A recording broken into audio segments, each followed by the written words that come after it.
네, 오늘 말씀을 나누기를 원합니다. 네, 기쁨의 근원 되신 예수님이라는 제목으로 말씀을 증거하겠습니다. 기독교 신앙의 핵심은 예수님이죠. 기독교는 예수님을 떠나서는 존재할 수 없는 종교입니다. 기독교에 이런 말씀이 있습니다. 사도행전 4장 12절 말씀인데요. 다 같이 한번 읽어보겠습니다. 시작. 다른 이로서는 구원을 받을 수 없나니 천하 사람 중에 구원을 받을 만한 다른 이름을 우리에게 주신 일이 없습니다. 네. 오늘 아까 마지막으로 찬양했을 때 베드로가 이 오늘 좀 전에 읽은 말씀 바로 전에 3장 4절 말씀에 6절 말씀이죠. 은과 금은 내게 없는데 내게 있는 이것을 너에게 주노니 뭐죠? 나사렛 예수 그리스도의 이름으로 일어나 걸으라. 여러분, 예수님 위에는 구원이 없다라고 성경은 우리에게 말하고 있습니다. 예수님을 믿는다는 것은 단순히 말로만 믿는 것이 아니라 지적으로만 동의하는 것이 아니라 예수님을 주인으로 모시는 것입니다. 그래서 믿음이 생겼다는 것은 이제부터 내 삶이 바뀌었다는 것입니다. 결국 예수를 믿는다는 것은 예수 믿기 전과 예수 믿은 이후에 삶이 바뀌는 거죠. 여러분, 삶이 바뀌셨습니까? 네. 제가 어저께 간증을 하나 이제 봤는데요. 저희가 부활절 이렇게 전도 집회 같은 거 할 때 간증자를 섭외하는 저희가 이번 주에 너무 바빴어요, 다들. 그래서 저도 설교 준비하는 게 정말 쉽지 않았고, 그러니까 토요일까지 왔는데 오늘 또 있더라고요. 정말 저희 굉장히 큰 고민이었습니다. 저의 모든 영적 에너지와 정서적 에너지가 다 탈진해가지고 정말 오늘이 없고 다시 월요일이 시작됐으면 좋겠다는 마음이 들 정도로 정말 힘들었는데 컴퓨터까지 안 되고 제가 정리한 것 다 날아가고 안 되고 여러 가지 상황을 보면서 하나님 어떤 사인인가 아침에 막 그런 생각을 하면서 딱 하나 생각했던 거 뭐냐면 주님 부활하셨다. 어쨌든 주님 부활하셨다.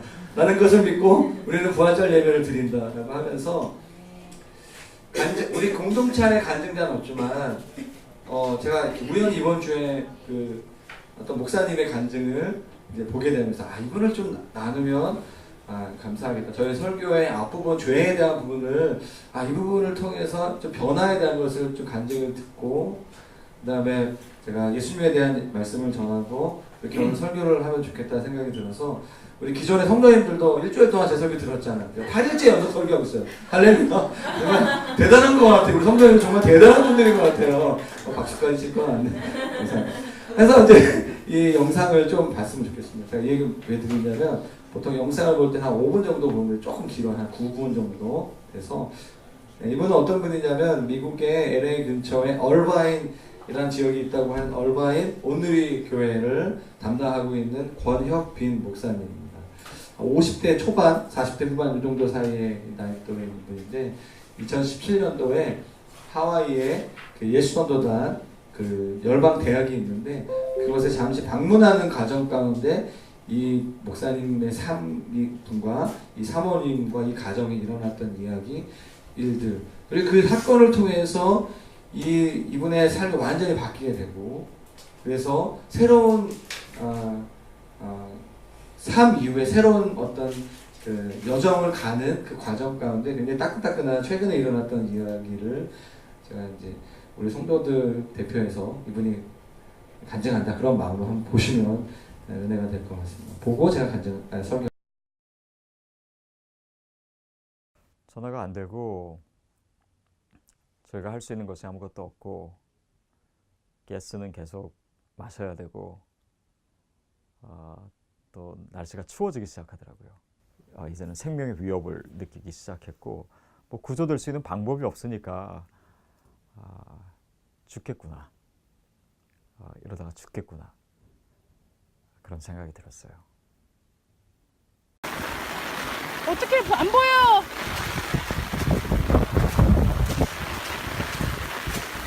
어디 이정표가 안 보여. 진짜.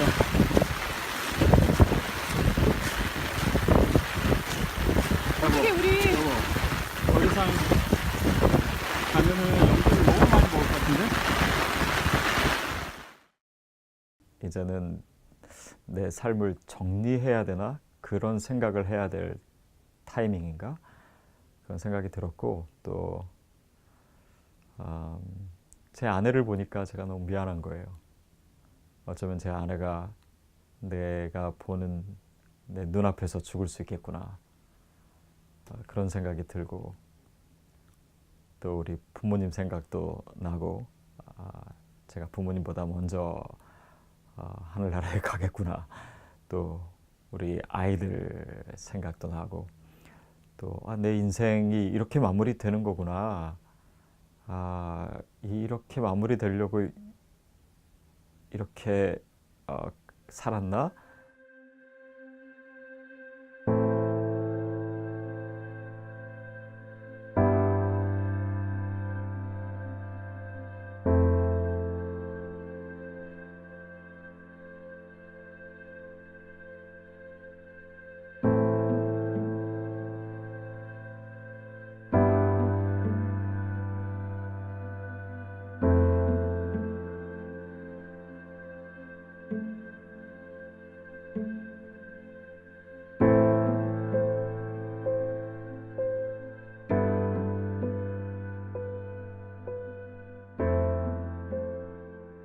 화산에 굉장히 우연히 가게 된 것 같아요. 어느 DT에서 하던 한 이제 분이 거기는 꼭 가보면 좋을 거라고 그것도 여러 번 얘기를 하시더라고요. 그래서 처음에는 관심이 없다가 막상 저에게 하루가 주어져서 어디를 갈까 그래서 그냥 무작정 차를 타고 길을 떠났는데 제 아내가 오늘 거기 갔으면 좋겠다고 그날 날씨가 좀 흐리더라고요. 그래서 오늘 허탕 쳤구나 이제 그렇게 생각하고 돌아오려는 참에 거기에 다른 관광객들이 있었는데 자신들은 용암을 보기 위해서 저 깊은 산속 깊은 곳까지 가겠다고 하더라고요. 그래서 저희도 순간 고민을 했죠. 갈까? 제 아내는 겁이 많기 때문에 또 안 해본 일은 잘 안 하는 성격이라 평소 같았으면 분명히 안 간다고 했을 거예요. 근데 제 아내가 뭐 가볼까요? 뭐 그러더라고요. 그래서 갔습니다.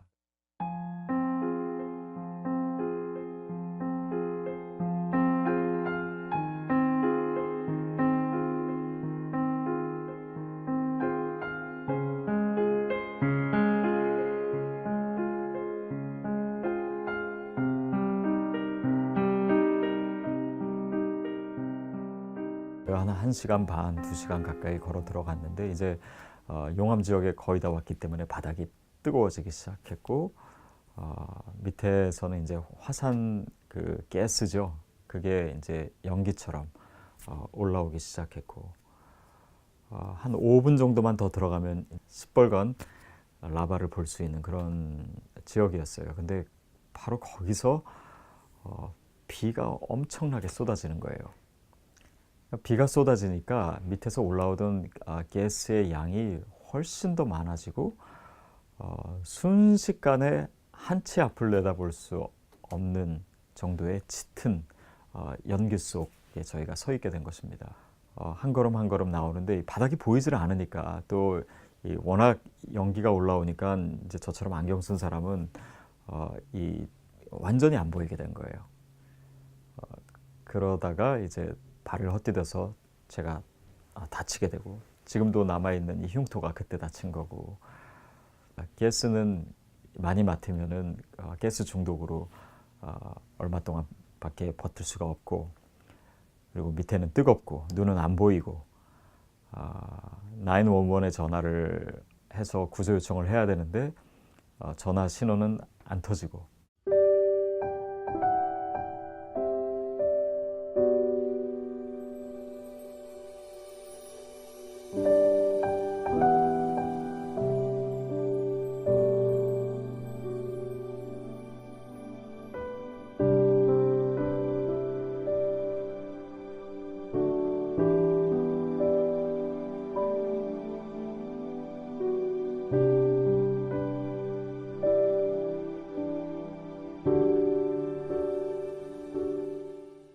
제가 911에 전화를 했어요. 구조 요청을 제가 했죠. 헬기를 보내달라고 그렇게 얘기를 했지만 그것이 통화가 된 건지 안 된 건지는 제가 확인할 수가 없었어요. 전화가 안 되고 저희가 할 수 있는 것이 아무것도 없고 가스는 계속 마셔야 되고 또 날씨가 추워지기 시작하더라고요. 저는 구조가 안 되면 그냥 계속 버티면 되지 않나라는 생각도 했는데 나중에 알고 보니까 가스 때문에 얼마 못 가는 상황이었고 그동안 제가 가지고 있던 그런 하나님 나라에 대한 계획과 기대와 또 사명이 그냥 여기서 끝나는 것인가? 뭐 그런 많은 질문들도 머릿속에서 생각이 나고 그 당시에 저로서 제 아내에게 해줄 수 있는 말은 그냥 안심시켜주는 것이 최선이라고 생각했어요. 기도하면서 그 시간을 보냈는데 기도가 끝나고 또 뭐 도무지 방법이 보이지 않으니까 굉장히 침착했던 제 아내가 울기 시작하고 굉장히 크게 울더라고요. 그 울음소리에 절망과 슬픔 또 뭐 아이들에 대한 미안함 이런 많은 감정들이 들어있고 그 감정을 쏟아내는 울음소리였어요. 그렇다고 막 죽음이 두렵지는 않았던 것 같아요. 이렇게 하나님께 부름을 받는 거구나. 좀 아쉽지만 정말 주님 위해서 더 많은 일을 하지 못한 것이 좀 죄송하지만 이렇게 죽음을 맞이해야 되는구나. 그런 생각도 들었던 것 같아요.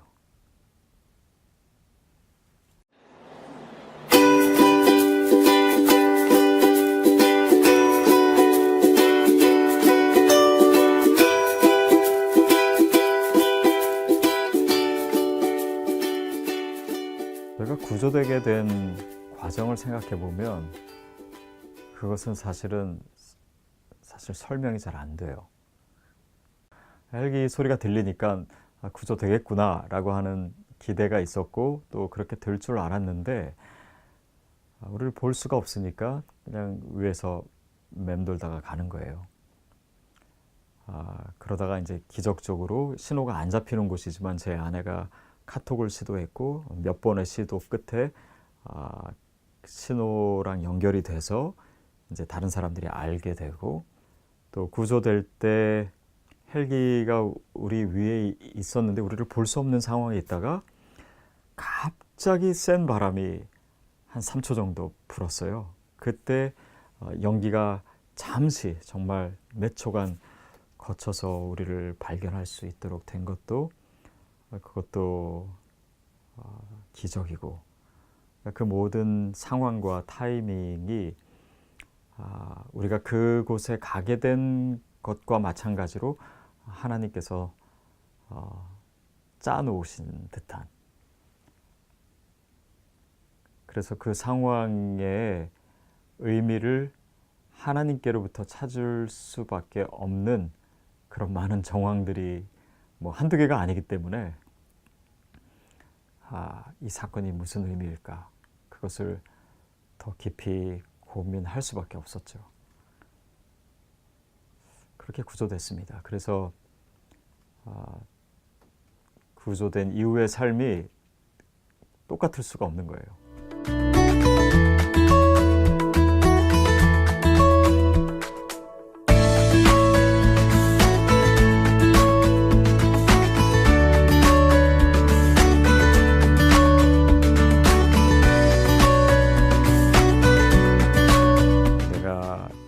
이제껏 주님 앞에서 더 온전하지 못했던 것이 무엇인가?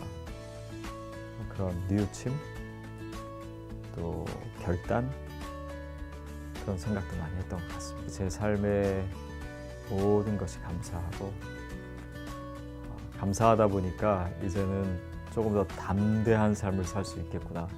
두려운 것이 없구나. 하나님 외에는 두려운 것이 없구나. 이렇게 해주시고요. 아마 여러분에게도 이런 간증이 있을 수 있다고 생각하는데 이제 숙연해지죠. 네, 숙연해지는데 이분이 이 사건 이후에 1년 후에 교회를 사임하게 됩니다. 미국에서 굉장히 큰 교회였습니다. 한 1000명이 넘는 교회 담임 목사님, 담임 목회 역할을 감당했던 분인데 새롭게 교회를 개척하게 돼요. 남은 자기 인생에 대해서 돌아오게 되고 어떤 사역을 할 것인가에 대한 고민 끝에 삶이 바뀌게 되죠. 저 개인적으로도 저희 아내랑 이제 결혼하고 저희 아내가 교회를 개척하고 한 2년 정도인가요 되었을 때 저희 아내가 사실 죽을 뻔했어요. 제가 그때 신학교를 다닐 때 신학교 제가 그 교회를 개척하면서 신학교를 다녔기 때문에 제가 낮에는 목회를 하고 저녁에는 신학교 야간 과정을 다니는 그런 과정이 있었어요. 그런데 어느 날 그날 수업을 땡땡 가고 집에 가야 된다는 마음이 있는 거예요. 아내가 보고 싶고 아이들이 좀 그때 저희 소명이가 한 5살, 3살, 둘째가 좀 어린 나이였어요. 가야 되겠다는 마음이 들어가지고 갔죠. 저희 아내가 그날 감기가 되게 심해가지고 하는데 그 병원에 갔다 왔어요. 병원에 갔다 왔는데 그래서 제가 이제 낫겠다 싶어서 저녁을 먹으러 같이 이제 외식을 하러 같이 나갔는데 갑자기 아내가 아프다는 거예요. 주사를 맞고 약을 먹어도 왜 아플까? 근데 갑자기 쓰러지는 거죠. 그래서 몸이 굳기 시작하는 거예요. 너무 깜짝 놀랐거든요.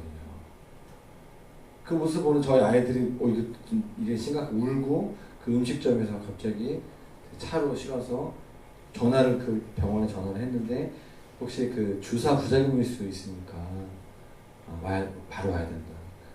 큰일 날 수 있으니까 빨리 와야 된다. 그래서 제가 이렇게 가서 그 해독하는 디클로페나 주사 부작용이라는 게 있는데 그걸 부작용이 있으면 뭐 2만 명인가 5만 명 중에 한 명인데 사망할 수도 있는 그렇게 해서 이렇게 다행히 회복이 돼서 지금 살아가 계시죠. 할렐루야. 그날 제가 수업을 들었으면 어땠을까? 저희 아이들이 5살, 3살인데 저희 아내는 주사를 맞고 집에서 밥을 먹다가 저희 아내가 쓰러지면 어떻게 됐을까? 그런 생각을 가끔 해요. 사실 무섭더라고요. 이 생각을 하다 보면 여러 가지 위기를 경험하게 되죠.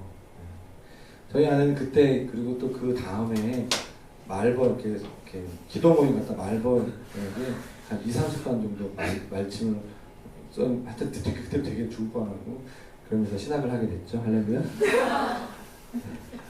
그래서 여전사 사모님이 되잖아요. 그 전에는 그렇지 않았는데 그 죽음 이후에 죽음 근처까지 갔다가 삶이 바뀌는 그런 경험을 이렇게 하게 되었습니다.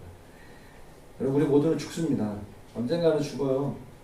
네, 다 요즘에는 뭐 100세까지 산다고 하지만 병원에서 우리를 살려주는 거지 우리는 결국에 죽을 수밖에 없는 존재입니다. 여러분 오늘 우리가 한번 생각해보기 원하는 건 뭐냐면 저와 여러분들의 인생 가운데 구조된 경험 있지 않습니까? 구원받은 경험 또 굉장히 어려운 상황 가운데 정말 힘겹게 취업하게 되고 결혼하게 되고 인생이 아픈 상황 가운데 정말 이렇게 회복되는 그런 경험들이 있을 것입니다. 그 회복의 그 구조의 주체가 누구냐? 만약 그분이 예수님이시다라는 그 믿음과 그 간증이 있다면 삶이 바뀔 수밖에 없어요. 저도 25살 때 예수님을 만나고 제 삶이 바뀌었습니다. 예수님을 만나기 전과 이후의 삶은 완전히 다른 삶이에요. 처음에는 잘 몰랐습니다. 지금 시간이 한 20년이 넘다 보니까 제 삶의 여정들을 보다 보니까 다른 사람이에요. 다른 인격과 다른 성품과 다른 비전을 가지고 살아가는 사람이라는 것을 저뿐만 아니라 저희 알고는 저희 부모님 많은 사람들이 보게 됩니다. 예수님을 만나면 우리의 삶은 변화됩니다. 그래서 우리 교회를 다니고 계시는 분들에게 우리가 같이 질문하고 고민하기 원하는 것은 우리가 사순절을 보냈습니다. 예수님의 고난에 동참하는 40일 동안의 그 시간들을 보냈습니다. 기도를 열심히 했습니다.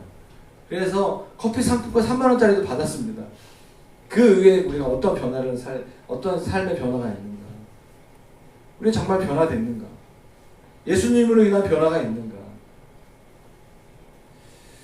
그런 고민과 그런 결단이 우리 가운데 있었으면 좋겠습니다. 여러분, 예수님께서 우리를 위해 하신 일 두 가지를 좀 나누고 좀 말씀을 좀 이렇게 정리하기 원하는데요. 갈라디아서 1장 4절 말씀 볼까요? 예수님께서 우리를 위해서 하신 일이 무엇인가? 갈라디아서 1장 4절 말씀 같이 한번 보도록 하겠습니다. 한번 읽겠습니다. 시작. 그리스도께서 하나님 곧 우리 아버지의 뜻을 따라 이 악한 세대에서 우리를 건지시려고 우리 죄를 대속하기 위하여 자기 몸을 주셨으니. 예수님께서 자기 몸을 주셨습니다. 대신하여 죽으셨습니다. 이게 바로 십자가죠. 대속이라는 단어는 굉장히 어려운 단어일 수 있어요. 영어로 랜섬이라는 단어인데요. 예전에 영화로도 만들어진 그런 단어입니다. 죄는 그 죄에 대한 대가 지불이 필요한데 우리가 치러야 할 죄의 대가를 예수님께서 대신 감당해 주신 것이 대속입니다. 우리가 죽을 수밖에 없는데 대신하여 예수님께서 죽었기 때문에 우리의 인생은 이런 말 들어보셨어요? 덤으로 사는 인생입니다.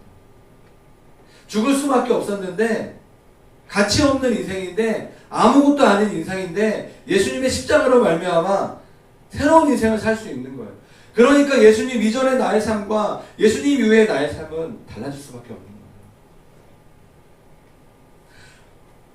고린도전서 6장 19절에 이렇게 얘기하고 있습니다. 값으로 산 것이 되었습니다.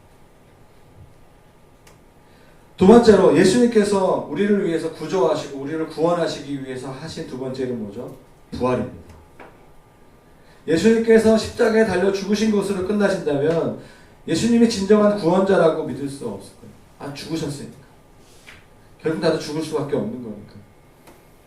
예수님은 사흘 만에 살아나셨습니다. 고린도전서 오늘 말씀인데요. 고린도전서 15장 3, 4절 말씀을 같이 한번 우리 한 목소리 읽도록 하겠습니다. 시작. 그리스도께서 우리 죄를 위하여 죽으시고 장사 지낸 바 되었다가 성경대로 사흘 만에 다시 살아나사. 여러분, 성경은 실제로 많은 사람들이 예수님의 부활을 두 눈으로 봤다라고 얘기해요. 500명 정도가 예수님의 부활을 두 눈으로 보았습니다. 예수님을 따르던 제자들이 자신의 인생을 걸고 성경 말씀을 보면 3년 동안 그들은 예수님의 십자가에 달려 죽으시는 것을 보고 부인하고 다 도망가죠. 그러나 부활하신 예수님을 만나고 성령님을 경험한 다음에 그들의 인생은 완전히 달라지게 되죠. 자신의 인생을 걸 만큼 자신의 인생이 죽는다 할지라도 예수님의 증인이 되는 삶을 사는 것이 아깝지 않다라는 그런 고백과 그런 삶을 살아가게 된 것이죠. 핵심이 뭐죠? 부활을 믿었기 때문에. 여러분, 교회의 능력이 무엇이죠? 그리스도의 능력은 바로 부활입니다. 부활 신앙이 있다면 우리의 삶은 달라질 수밖에 없습니다. 할렐루야. 예. 그래서 이 구원이라는 선물을 믿음으로 받으시기를 바랍니다. 오늘 아까 간증을 받던 우리 권혁빈 목사님은 20대 후반부터 목회를 하셨어요. 20년 넘게 목회를 하다가 50 전후가 돼가지고 인생에 정말 큰 터닝포인트를 경험하게 되죠. 그래서 내가 사는 인생은 덤으로 사는 인생이고 달라질 수밖에 없고 나의 목회는 완전히 다른 목회를 할 수밖에 없다라는 그런 간증을 할 수밖에 없었던 것입니다. 오늘 사순절을 보내고 고난주일을 보내고 또 오늘 부활절을 보내면서 오늘 처음 오신 분에게 도전하고 싶어요. 우리를 사랑하시는 하나님께서 구원에 필요한 모든 것을 다 준비시켜 주셨습니다. 구조는 아까 말씀한 내가 열심히 해서 내가 할 수 있는 것이 아무것도 없는 거죠. 내가 할 수 있는 것이 없어요. 나를 구조해 놓은 그 헬리콥터 그 기사가 그 운전사가 나를 발견할 수밖에 없는 하나님께서 3초 동안 그 구름을 거두어 주시는 내 인생으로 내 생각으로 이해가 되지 않는 그 상황 가운데 구원은 열심히 노력해서 얻는 것이 아닙니다. 우리가 이곳에 온 것, 우리가 기도하고 우리가 교회에 나온 것은 내가 한 것이 아니에요. 하나님께서 우리에게 은혜를 주시고 하나님 우리를 부르셨기 때문인 줄로 믿습니다. 그래서 하나님께서는 구원에 필요한 모든 것을 준비해 주셨습니다. 천국은 잔치예요. 천국은 축제인 것입니다. 주일 예배는 축제와 같은 것입니다. 왜냐 하나님께서 이미 이루신 것을 내가 누리는 것이죠. 주님 구원을 이루셨습니다. 하나님의 입장에서 볼 때 모든 것이 이루어진 것입니다. 그래서 우리가 할 수 있는 것은 그 사실을 그대로 믿고 받아들이는 것입니다. 구원이라는 선물을 받기 위해서 우리에게 하나의 조건이 있는데 그게 바로 뭐냐면 믿음이에요. 노력이나 선행으로 말미암은 것이 아닌 하나님께서 이미 준비하시고 이루어 놓으신 그 구원이라는 선물을 받아들이는 것입니다. 오늘 교회에서 작은 선물을 준비했어요. 우리 한국교회가 언제부터 이게 부활절에 그 트레이드 마크가 되는지 모르겠지만 계란이거든요. 저기 뒤에 있습니다. 하나님 나에게 주신 구원을 내가 기쁨으로 받아들인다. 그런 의미로 받아들이는 것이죠. 믿으시기를 축원합니다. 그리고 그 믿음이 이번 한 주간 동안 살아가면서 부활의 그 주님을 저와 여러분들이 좀 증거했으면 좋겠습니다. 오늘 이곳으로 함께 많은 분들이 오지 못했을지라도 우리 안에 계신 내 삶을 변화시킨 예수님, 그분을 증거하는 한 주간 되기를 주님의 이름으로 축원합니다. 말씀 한 구절로 같이 볼까요? 그리고 찬양하고 우리가 나아갔으면 좋겠습니다. 로마서 10장 9절 말씀입니다. 같이 한번 읽겠습니다. 시작. 내가 만일 내 입으로 예수를 주로 시인하며 또 하나님께서 그를 죽은 자 가운데서 살리신 것을 내 마음에 믿으면 구원을 받으리라. 아멘. 아멘. 만일 내 입으로 예수를 주로 시인하는 것, 입으로 예수님을 주인이나 시인하는 건 정말 중요해요. 처음으로 시인할 때 그것은 우리는 영접이라고 합니다. 그런데 영접은 한 번으로 끝나는 것이 아니라 계속되어지는 과정입니다. 우리가 예배 때마다 회개하거든요. 어떤 걸 회개하죠? 내 인생 내가 주인 되고 내 마음대로 내가 느끼는 대로 내 몸이 원하는 대로 살았던 거 회개하는 거죠. 회개는 뭐죠? 방향을 바꾸는 거죠. 방향을 바꿈으로 내 인생의 주인은 내가 아니라 예수님이십니다. 왜 그렇죠? 예수님께서 나를 위해 죽으셨고 내가 사는 것은 덤으로 사는 인생이라는 것을 내가 믿기 때문에. 할렐루야. 예수님을 단순히 말로 머리로 고백하는 것은 예수님 믿는 게 아니에요. 예수님은 내 삶의 주인이십니다.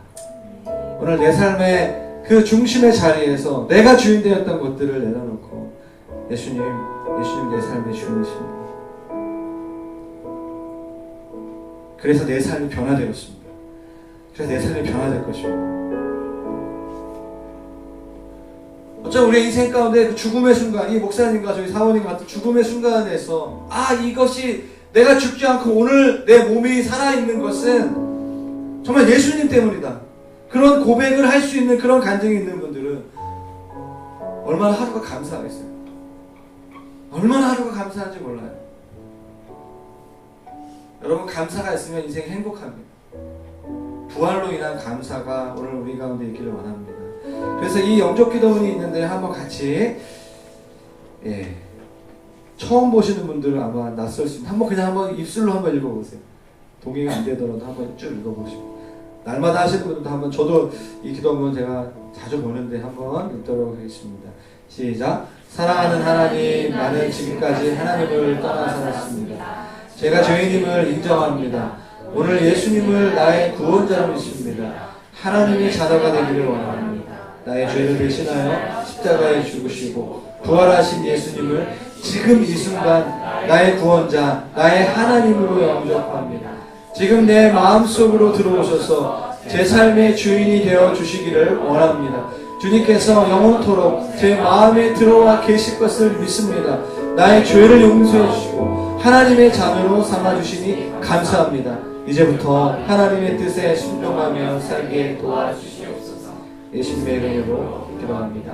아멘. 우리 이 시간 같이 기도하며 나아갑시다. 기도할 때 우리 아까 마지막으로 불렀던 찬양 불러드리고 기도하고 한 번 더 찬양하고 예배 마치도록 하겠습니다. 우리가 그런 삶을 살기를 원합니다. 우리가 주님을 만나며 살아가기 원합니다. 우리의 마음으로 주님께 고백하며 나아가기 원합니다. 기도하겠습니다.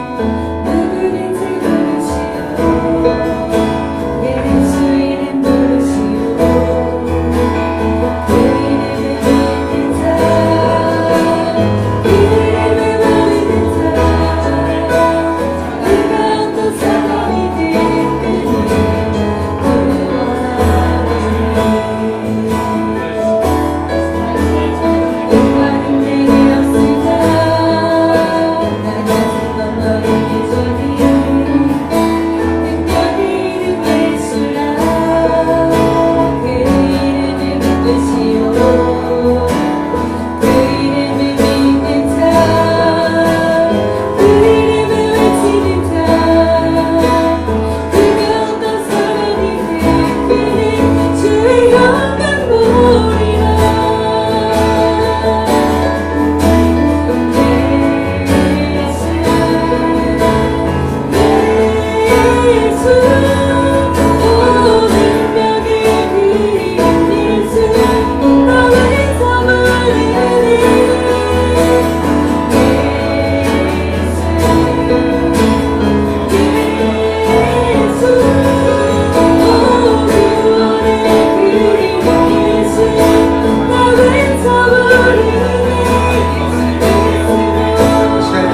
찬양하실 분들은 찬양하며 같이 함께 나아가기 원합니다.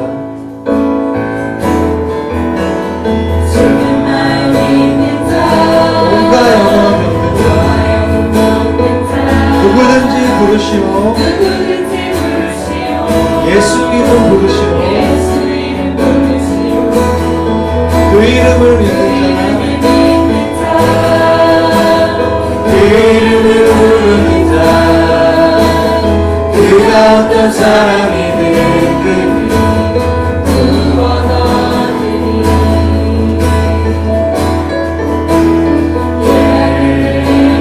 근거하는 내게 없으나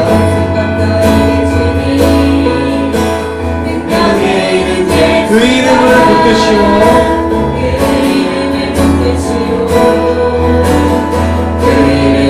그 이름을 외치는 자 그가 어떤 사람이든 주의 영광 보리라 아멘 예수 예수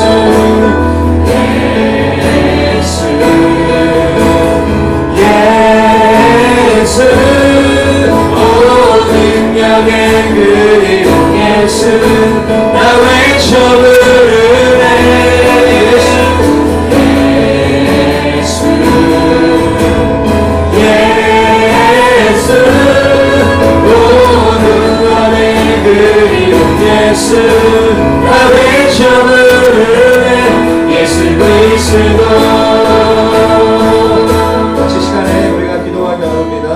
베드로와 요한이 사도행전 3장 말씀 가운데 아침 시간에 기도하러 성전에 올라가는데 태어날 때부터 걷지 못한 그 안진뱅이가 베드로와 요한을 향하여서 돈을 달라고 요구했습니다. 그 돈을 통해서 내가 병원에 가서 고침받기 위해서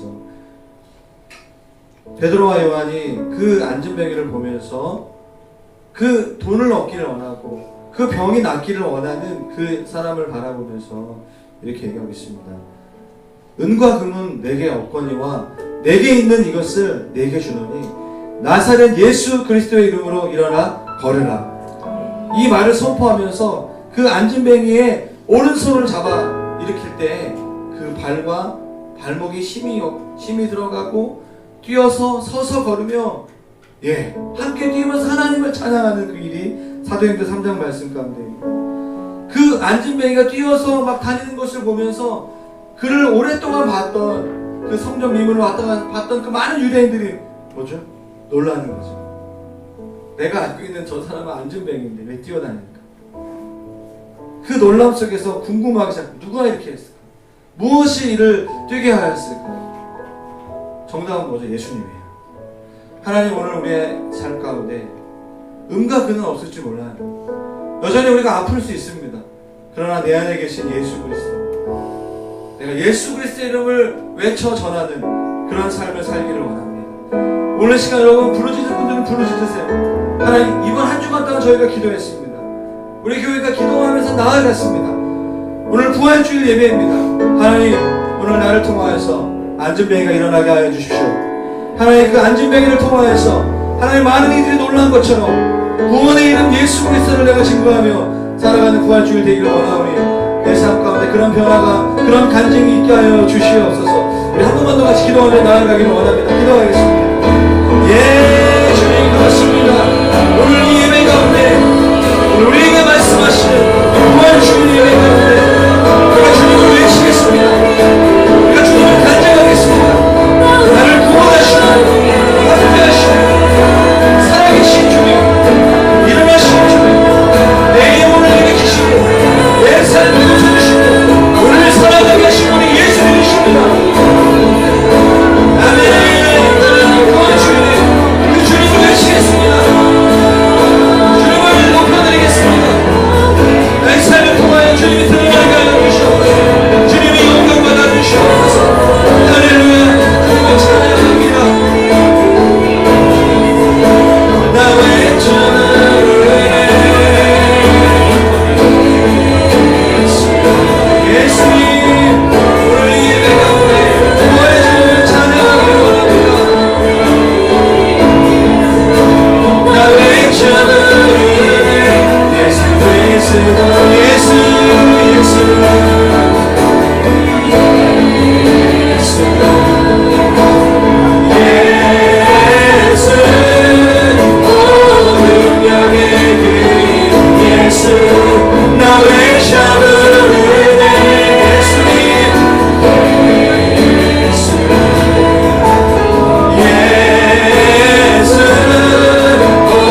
우리를 살리시고 우리를 구조하시고 우리를 구원하신 예수님의 그 실제적인 그 복음의 임재와 그 간증이 우리 한 사람 한 사람 가운데 있기를 원합니다. 오늘 처음으로 예수님을 영접하는 형제자매들의 마음속에 주인 되어 주시고 성령님 함께 하여 주시고 특별히 오늘도 함께 기도하는 이 가운데 주님 우리의 영혼을 살리시고 고치시고 우리에게 새로운 간증을 허락하신 하나님께서 우리의 삶을 담대하게 하셔서 하나님 어디를 가나 주님을 부활의 주님을 증거하는 그런 삶을 살아갈 수 있도록 하나님 우리를 축복하여 주시고 사용하여 주시옵소서. 이제는 우리 주 예수 그리스도의 은혜와 하나님 아버지의 사랑하심과 성령님의 역사하심이 부활의 증인으로 부활의 감격으로 살아가기 원하는 모든 성도들 머리 위에 이제로부터 영원까지 함께 하시기를 간절히 축원하옵나이다. 아멘.